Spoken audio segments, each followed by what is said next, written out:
ई कलिंग देश के राजकुमारी भानुमती देवी के स्वयंवर आह्वान पत्र हा, किंतु अपनन के पक्षपात बुद्धि तथा कुंती कुमार के कपट हमार मन के तनाव से भर देले बा। ए तनाव से भरल मन के उल्लास देवे खातिर ही भानुमती के स्वयंवर रचल जा रहा बा। सुयोधन जैसन राजश्रेष्ठ खातिर ही बनल बिया ई राजकुमारी। भांजे नवग्रह के गणित भी इहे कह रहल बा। राशि गणकूप जातक फल भी भानुमती देवी के साथे तोहार जोड़ी दर्शावत बा। उत्तम मामा, आप तक खाली नाम के बानी मामा। हमके पानी ग्रहण करावे वाला मामा कलिंग देश में प्रतीक्षारत बानी। अवश्यम भावी, चला भांजे।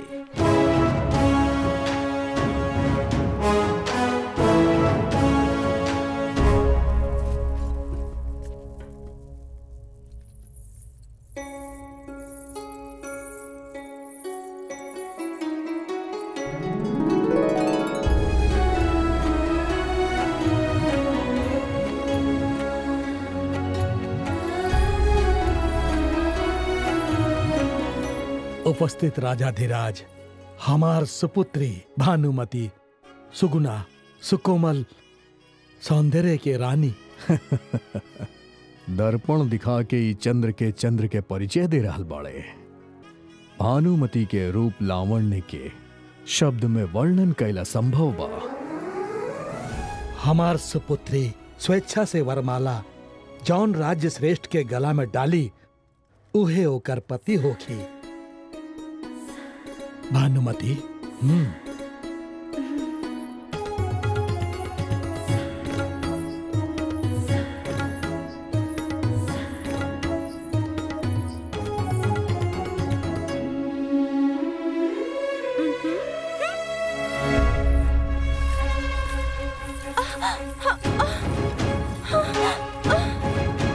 सुयोधन, ये अत्याचार हा तोहार। यहाँ उपस्थित राज्य श्रेष्ठ खातिर ये देख के चुप बैठल मुश्किल बा। चुप बैठे के ही पड़ी महाराज। यहाँ सुयोधन सार्वभौम के अंगरक्षक खड़ा बा, कर्ण।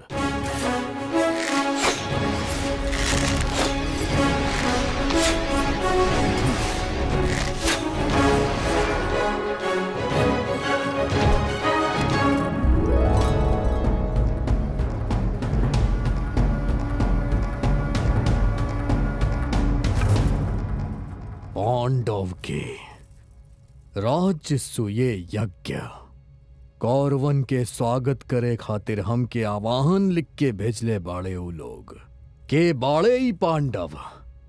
ये हमार चाचा पांडु राजपुत्र बाड़े, कैसे स्वीकार कर ले हम? हाँ, यम धर्मराज जनले धर्मराज के, इंद्र जनले अर्जुन के, वायु जनले भीम के, ऐसन बाड़ी कुंती देवी। बचले दोनों भाई नकुल और सहदेव के माद्री अश्वनी देवता से जनले बाड़ी।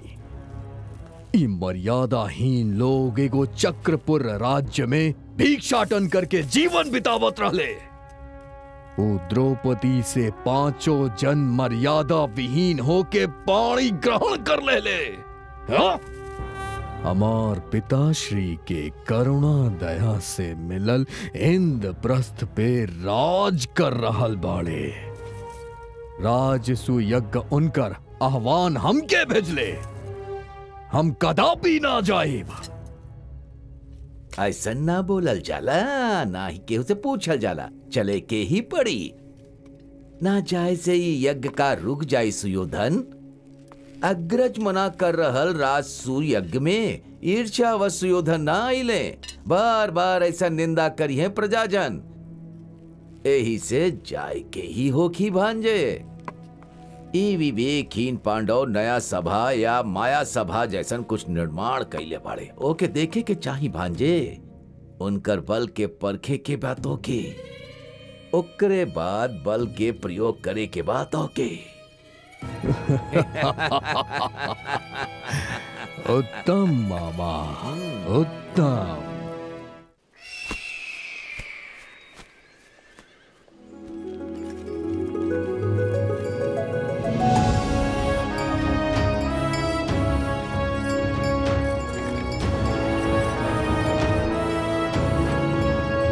विश्व विशंबर सर्वोत्तम समूह गंधा भुजदंड दंडिता गदा दंड प्रहारिता गुरुवंश सुयोधन नामधारी विजय भव दिग्विजय भव।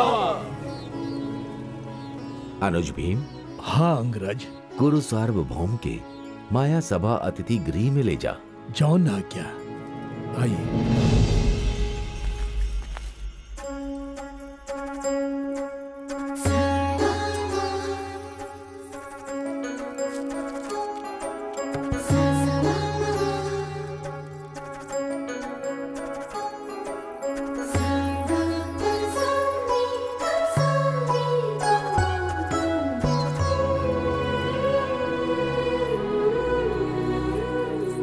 महारानी द्रौपदी माया सभा वीक्षण खातिर कुरुकुल युवराज सुयोधन पधरले बानी।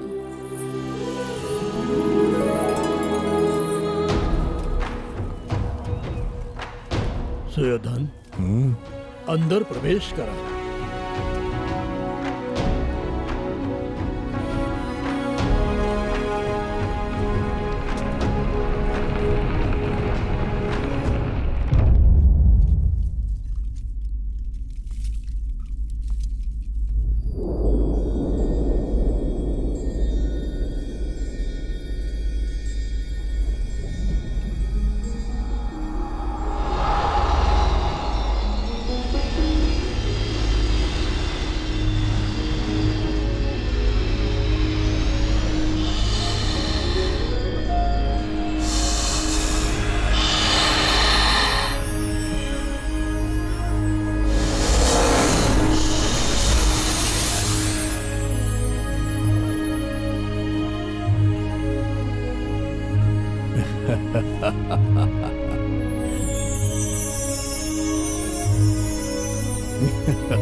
समुचित सत्कार स्वीकार करके संतृप्त होके कुरु युवराज के आगमन से संभावन संपूज्य भूषण ई सभा भवन भी धन्य धन्य हो गई।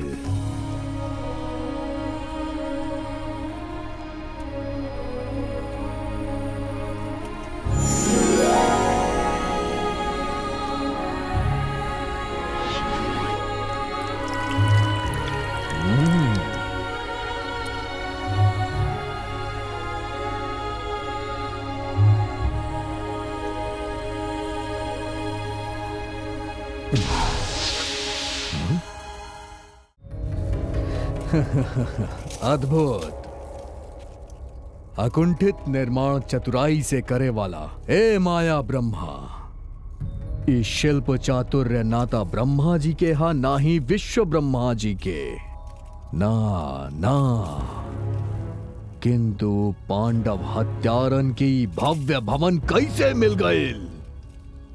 हमनी जैसन राजा के अपमान हाई असहनीय बा। हमके पहले यहां से बाहर तो निकली।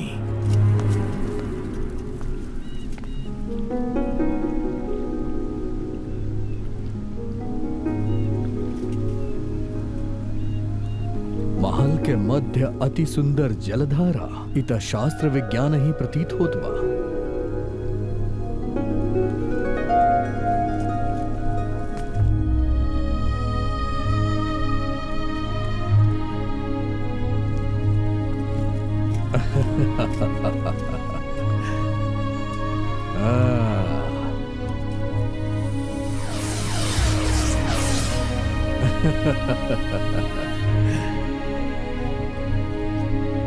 अद्भुत।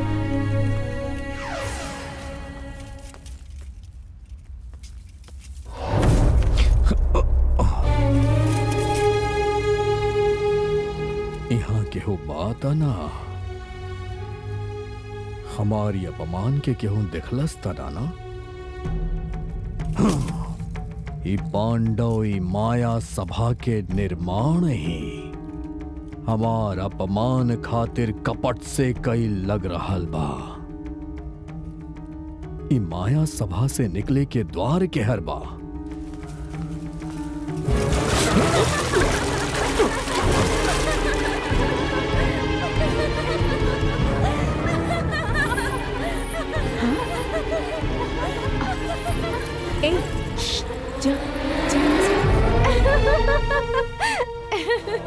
अंधा के बेटा अंधा। पांचाली अंधा के बेटा अंधा।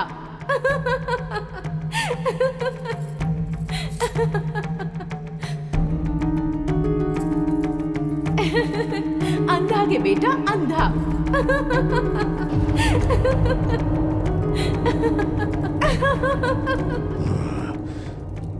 पांचाली,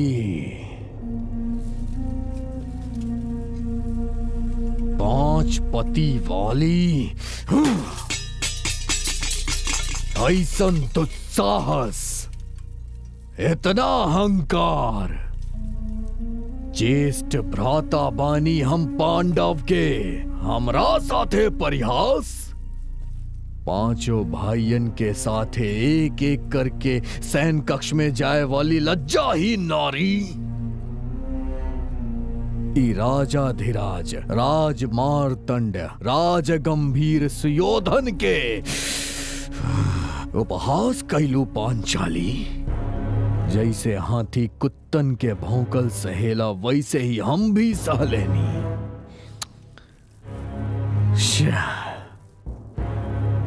जितना विस्मरण करे की कोशिश करतानी, जितना संयम बरती, वो नारी के उन्नत अट्टहास के ध्वनि हमार कर्ण पटल पे दहाड़ मार के चीर रहल बा। अगणित अगम्य गोचर अद्वितीय राज की योजना के सुलभता से हल करे वाला ही धुरंधर युवराज आमंत्रित होत ही शकुनी मामा के बात पे आके इंद्रप्रस्थ काहे गईनी।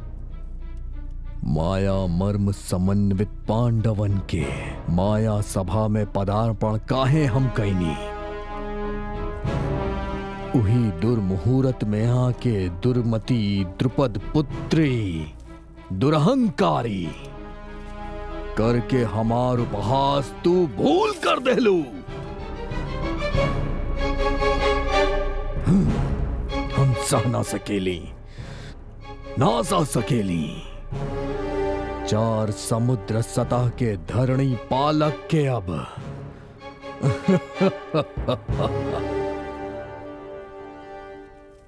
आत्महूति ही शांति दे। रण ही समाधान, पांचाली पराभव ही ध्येय। पूरा समाविध्वंस हमनी के कर्तव्य, पांडव विनाशी हमनी के ध्येय। हाँ। मित्र, जनसंहार के आदेश दा। विलय तांडव मचा के पांडवन के शीश धड़ से उतार के पांचाली के घसीट के आपके चरण के दासी बना दे। ऐसे भांजा के भइल सघन अपमान के आग बुझ जाई। एकरे अंदर दहकत प्रतिशोध के ज्वाला का ठंडा हो जाई। वो पांचाली के कईल अपमान आकाश जैसन, ओकरे प्रति अग्नि में जौन कहत अड़ा तू अनुसा। ब्रह्मांड में आज केहू न कैले अपमान। ई पतिव्रता के करब भांजे, ओकरे पाप कार्य के हम ए पुण्य पासा से प्रतिशोध ले। द्यूत के बहाना पांडवन के हस्तिनापुर आवे के न्योता दे। एकरे बाद चले वाले विलय विलास में तू सबके स्वर्ण पटल पे दिखाई पितृदेवो भवः। हस्तिनापुर के महासभा गुरुकुल स्थान में भीष्म पितामह और गुरु द्रोणाचार्य के समक्ष पांडु कुमार के पांचों पुत्र गुरु युवराज सुयोधन के साथ द्यूत क्रीड़ा में भाग लिए हैं। कौरव के पक्ष से शकुनी और पांडव के पक्ष से धर्मराज प्रतिनिधित्व करी है। महाराज, सहोदरन के बीच में ये द्यूत के आयोजन उचित नहीं खे, ऐसन हमार मानना बा। सत्य है महाराज, सात व्यसन में ई भी एगो बा। पुत्र जन के इच्छा मनोरंजन के बा, ई त खेल ही बा मात्र। दांव बतावा धर्मराज। पहला दांव द्वित के हमार प्रिय सहोदर सुयोधन ही बोले। रत्न सुसज्जिती कड़ा, दांव हमार और हमार ये नवरत्न हार। एक और एगो और एगो। पांडव अगर कौरव एक ही बाड़े, ऐसा दृश्य रखे वाला सुयोधन। शुरू करा।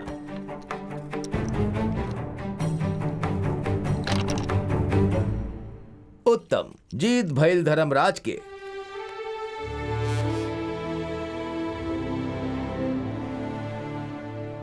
अभूतपूर्व रीत निर्मित माया सभा, दांव हमार। मोती रत्न पन्ना हीरा वैडूर्य मुक्ता माणिक्य आदि धन कनक भंडार, दांव हाँ हमार। 2 और 3। पितृदेवो भव। फिर से जीत भइल धर्मराज के। हमरा द्वारा संचालित अखंड साम्राज्य हमार दांव, तोहार शासित इंद्रप्रस्थ तहार दांव। ठीक बा ना? ठीक बा। 3 और 3। जीत हमनी के भाई। तोहार राज अब हमनी के भाई। तोहार राज अब हमनी के भाई। तोहार राज अब हमनी के भाई। तोहार राज अब हमनी के भाई। तहरा से जीतल इंद्रप्रस्थ अब हमार दांव। इंद्रप्रस्थ सार्वभौम ई व्यंग्य काहे? अब दांव में लगावे खातिर त खाली 5 भाई ही बाड़े बचल। महाबली महायोद्धा, निरंतर भ्रात सेवा में तैयार, विनयशील भीम अर्जुन, नकुल और सहदेव, दांव हमार।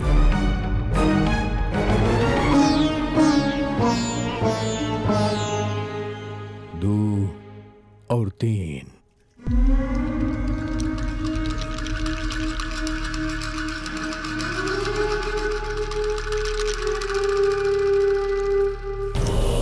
पितृदेवो भव। जीत भइल सुयोधन के। जीत हमनी के भाईल। जीत हमनी के भाई। जीत हमनी के भाई। जीत हमनी के भाई। हमार माता की अवहेलना करे वाला ई भीमसेन अब से हमार दास बा। हाँ मित्र, सूरवीर भयंकर बन के दहाड़े वाला अर्जुन एक क्षण से कौरवन के चरण दास बा।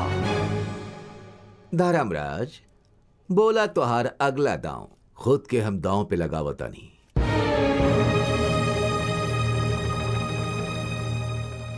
एक और 2। फिर से जीत गई नहीं हमने। जीत हमनी के भाईल। जीत हमनी के भाई। जीत हमनी के भाई। जीत हमनी के भाई।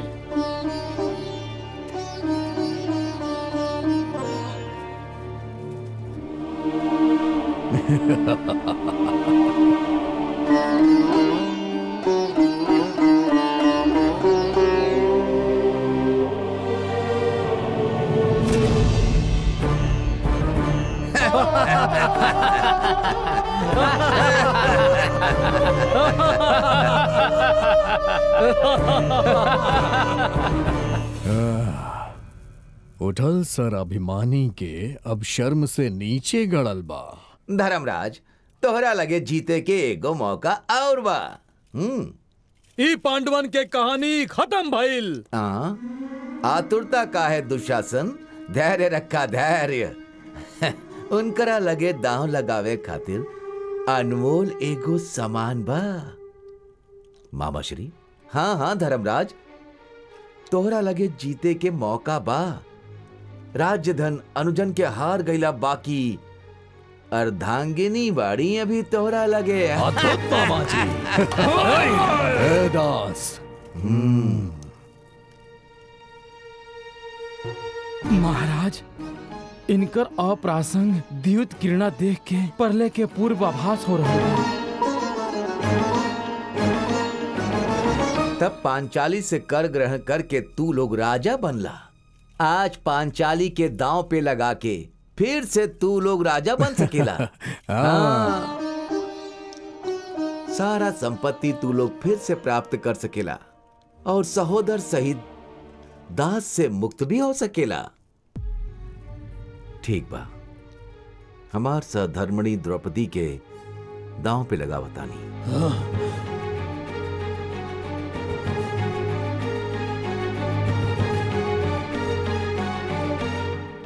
3 और 3।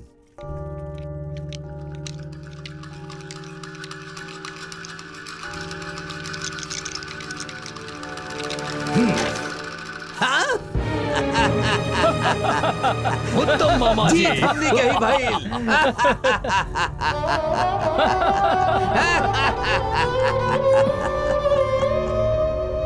जय जय सुयोधन। उत्तम मामा उत्तम। इतिहास में आपके चातुर्य चिर स्मरणीय हुई। वचन पूर्ण करे के संपूर्ण श्रेय आपके। पितृदेवो भव। अंधा के बेटा अंधा। पांचाली 5 पति वाली प्रतिगामी। जी युवराज। घमंडी पांचाली के इस सभा में जौन आज्ञा युवराज।